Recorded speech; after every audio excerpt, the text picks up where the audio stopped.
Shalom saudara-saudaraku yang terkasih dalam Yesus Kristus. Kemana saja kita pergi saat ini, sudah nampak nuansa menyambut datangnya perayaan Tahun Baru Imlek 2575 di tahun 2024 ini. Makanya pembahasan kali ini adalah mengapa perlu merayakan Tahun Baru Imlek oleh setiap orang yang memiliki setetes darah Tiongkok dalam tubuhnya, atau orang-orang yang berasal dari garis keturunan Sem. Dan mengapa setiap kali perayaan Tahun Baru Imlek selalu diidentikan dengan warna merah? Dan setiap kali menyambut Tahun Baru Imlek, orang-orang Tionghoa selalu membersihkan rumah mereka dan menaruh tulisan huruf aksara Tiongkok sebelum hari Tahun Baru itu tiba. Dan sudah disediakan angpau warna merah dan tulisan berwarna merah dengan ucapan Selamat Tahun Baru. Walaupun tidak dijelaskan apa arti dan maknanya memakai warna merah itu, namun sudah banyak diketahui berdasarkan cerita, tradisi, legenda bahwa The Lunar New Year Spring Festival, perayaan musim semi atau Kuo-Nian itu berlangsung selama 15 hari. Perayaan Imlek Kuo-Nian itu menurut tradisi ada dua alasan dan pengertiannya. Pertama, secara legenda, Tahun Baru Imlek itu diartikan dengan kata Nian. Si binatang buas yang jahat itu telah berhasil diusir pergi dan tidak akan kembali lagi. Dengan cara memakai warna merah yang seakan-akan melambangkan api untuk mengusir Nian, binatang buas itu, dan segala macam bunyi-bunyian agar binatang buas itu yang berasal dari laut menjauh dari setiap perkampungan atau keluarga yang menetap atau hidup di atas bumi ini. Dan bunyi-bunyian yang keras itu dan api itu, inilah yang hari ini warna merah dan bentuk petasan. Kedua, pengertian populer Tahun Baru Imlek itu berarti tahun lama telah berlalu dan tahun baru telah datang, Kuo-Nian. Dan kita bersyukur ternyata Alkitab memberikan jawaban mengapa memakai warna merah. Karena memakai warna merah itu mengingatkan kita pada peristiwa perayaan Paskah, hari kelepasan, di mana sehari sebelum bangsa Yahudi keluar Eksodus dari Mesir menuju ke tanah Kanaan, mereka menyembelih seekor anak domba dan darahnya dioles di depan pintu rumah masing-masing. Kenapa?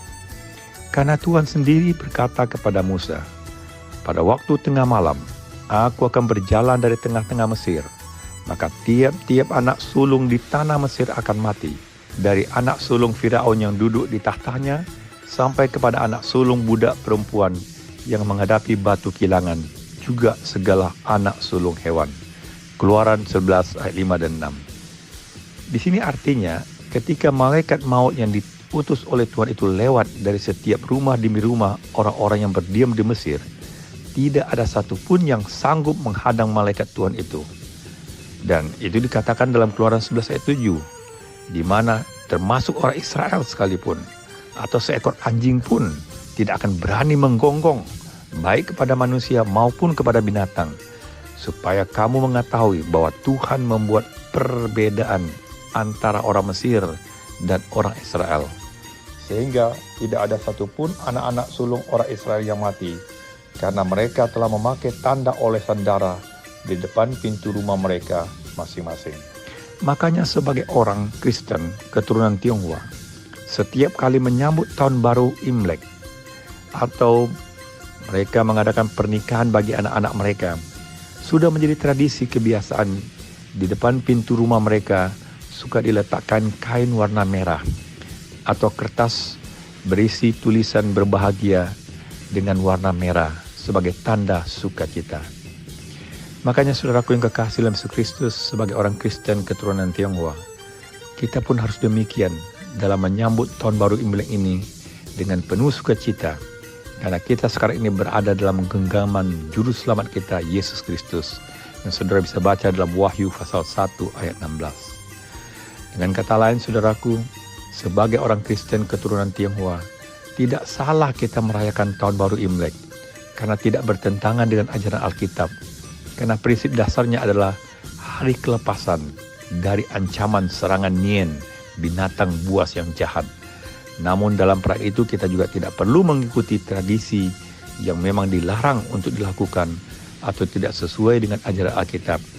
Karena itu Paulus berkata dalam 1 Korintus 5 ayat 7, buanglah ragi yang lama itu supaya kamu menjadi adonan yang baru, sebab kamu memang tidak beragi, sebab anak domba Paskah kita juga telah disembelih, yaitu Kristus.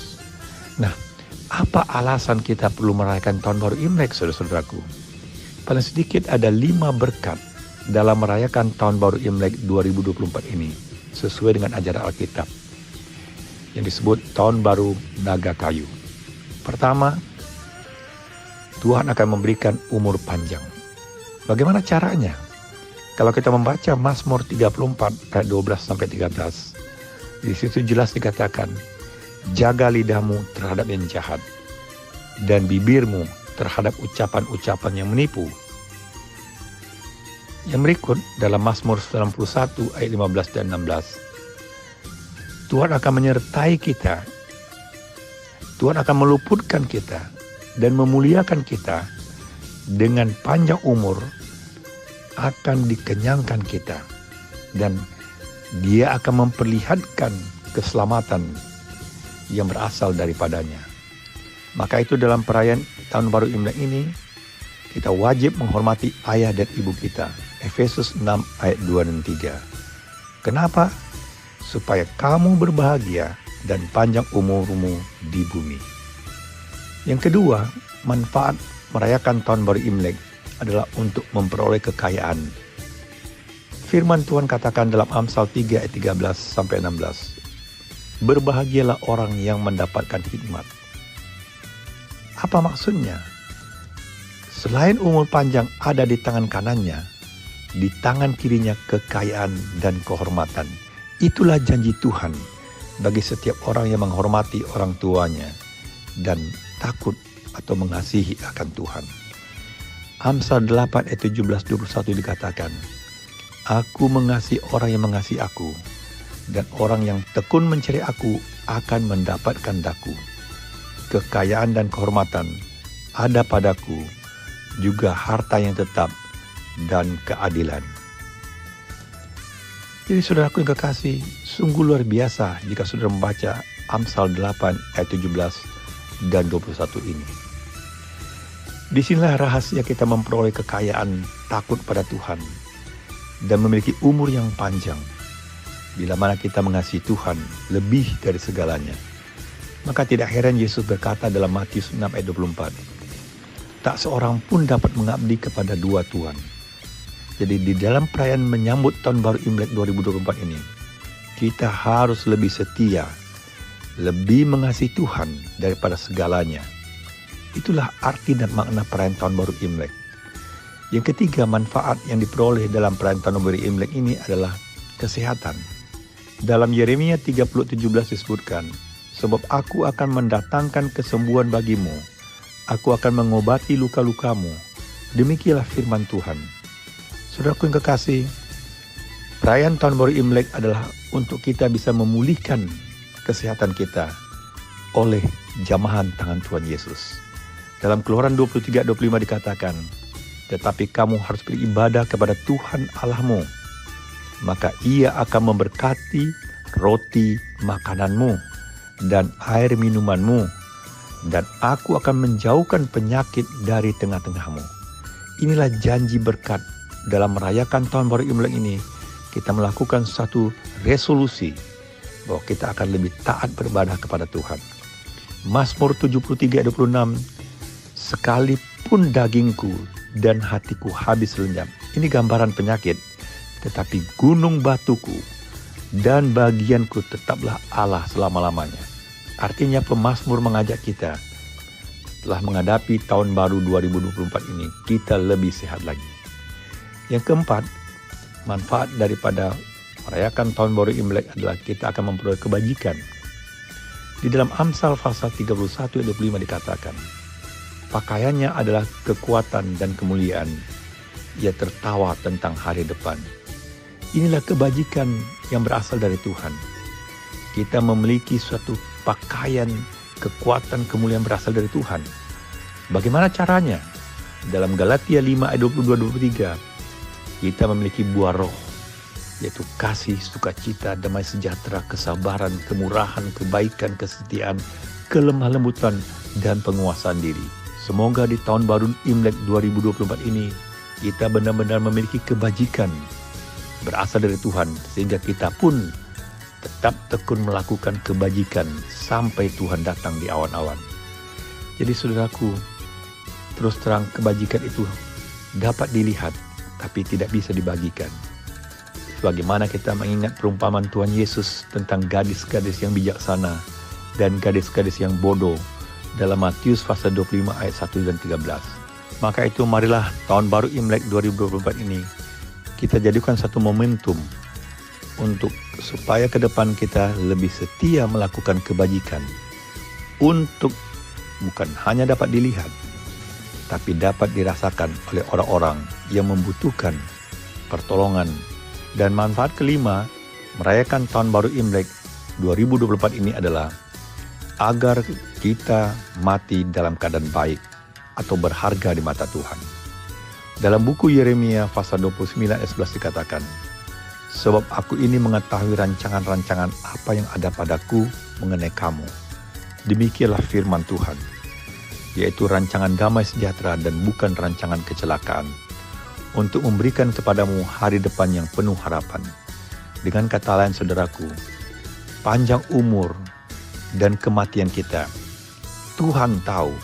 Sebagaimana Mazmur 116 ayat 15 berkata, berharga di mata Tuhan kematian semua orang yang dikasihinya. Demikian juga dalam Wahyu 14 ayat 13 dikatakan, berbahagialah orang-orang mati yang mati dalam Tuhan sejak sekarang ini. Oleh sebab itu saudaraku yang kekasih dalam Yesus Kristus, tidak heran dalam Wahyu pasal 2 ayat 11 dikatakan, siapa bertelinga, hendaklah ia mendengarkan apa yang dikatakan Roh kepada jemaat-jemaat. Biarlah kita senantiasa ingat bahwa sesungguhnya kematian yang baik, yang berharga di mata Tuhan, adalah bila mana kita tetap setia kepadanya. Oleh sebab, dalam Ibrani 9 ayat 27 dikatakan, manusia itu ditetapkan untuk mati hanya satu kali saja. Kalau kita setia kepada Tuhan, kalau kita ada dalam genggaman Tuhan Yesus. Tetapi ada yang bertanya, bagaimana caranya kita agar supaya hanya mati satu kali saja? Dalam Wahyu pasal 12 ayat 11 dikatakan, mereka mengalahkan dia oleh darah anak domba. Artinya, kita bisa mengalahkan segala godaan hanya oleh darah anak domba. Dan sesungguhnya, orang-orang yang takut kepada Tuhan tidak mengasihi nyawa mereka sampai ke dalam maut, karena mereka tahu bahwa Tuhan menyertai mereka. 1 Korintus 15 ayat 1-52 mengatakan, sesungguhnya aku menyatakan kepadamu suatu rahasia, kita tidak akan mati semuanya, tetapi kita semuanya akan diubah.